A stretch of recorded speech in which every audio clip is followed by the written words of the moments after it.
Bismillahirrahmanirrahim. Assalamualaikum warahmatullahi wabarakatuh.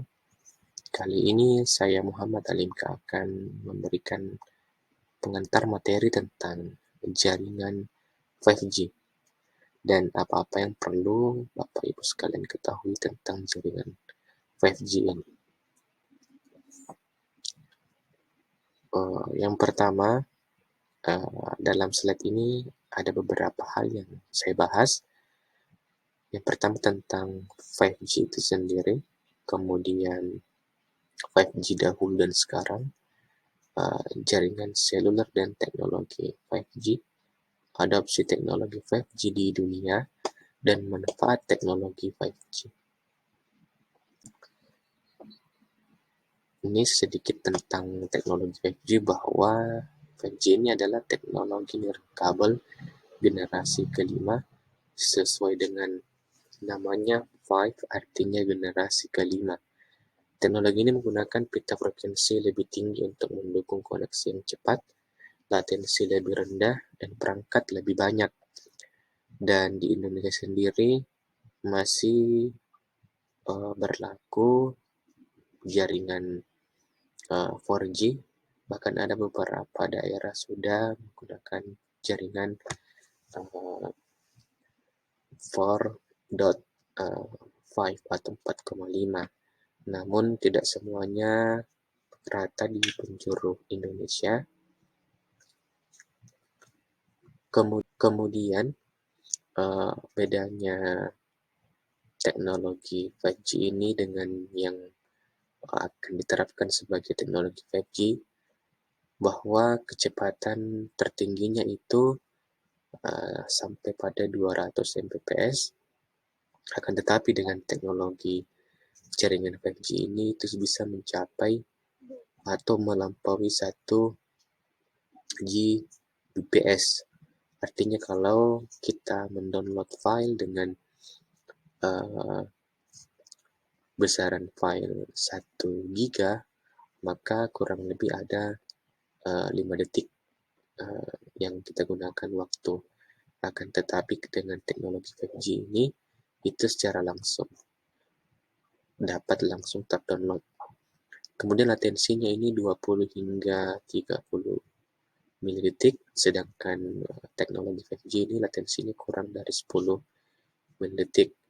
Kemudian bandwidth-nya ini salurannya sampai 20 MHz, dan bandwidth untuk teknologi 5G ini itu hingga 500.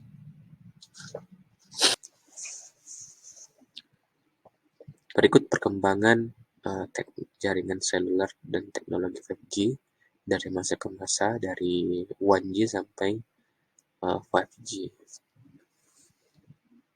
Berikut yang sementara berlangsung itu di 5G,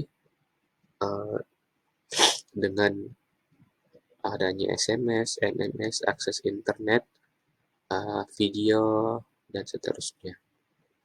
Kemudian untuk 5G lebih pada percepatan akses.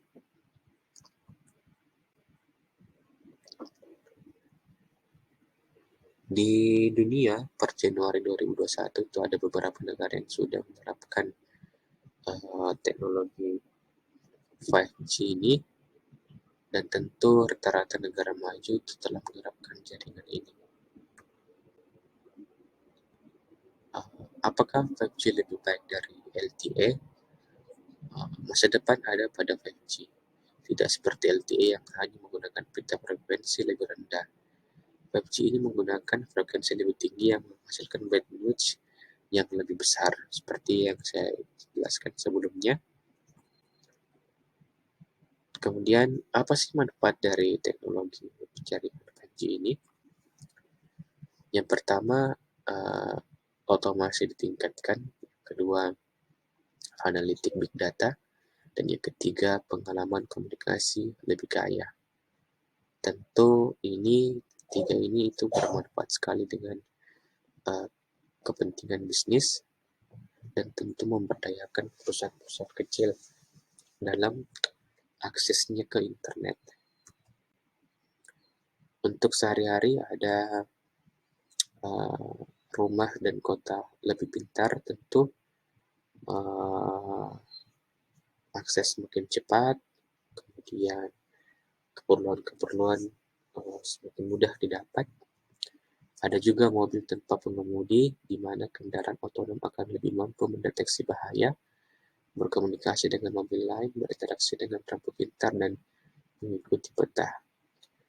Terakhir, penyempurnaan streaming dan hiburan, artinya ini bisa lebih cepat dan tentu lebih berkualitas. Gambar yang dihasilkan lebih berkualitas. Apakah teknologi 5G memiliki resiko? Para ahli menyatakan bahwa tidak ada dasar faktual dari klaim bahwa 5G memiliki risiko terhadap kesehatan, tetapi penelitian lebih lanjut tentang 5G ini mungkin akan berguna dan konsumen juga perlu lebih banyak diberi penjelasan tentang cara kerja 5G ini. 5G dapat mengubah segalanya, tetapi harus ada kampanye informasi yang komprehensif untuk bisnis dan konsumen. Tren dan masa depan telekomunikasi. Yang pertama itu peningkatan artificial intelligence atau kecerdasan buatan, kemudian platform awan atau Google atau cloud penyimpanan, menjamurnya perangkat iOS, ekosistem yang beragam, dan adanya smart city. Menurut Albertine, jaringan masa depan sedang dibangun saat ini. 5G adalah bagian penting dari proses itu.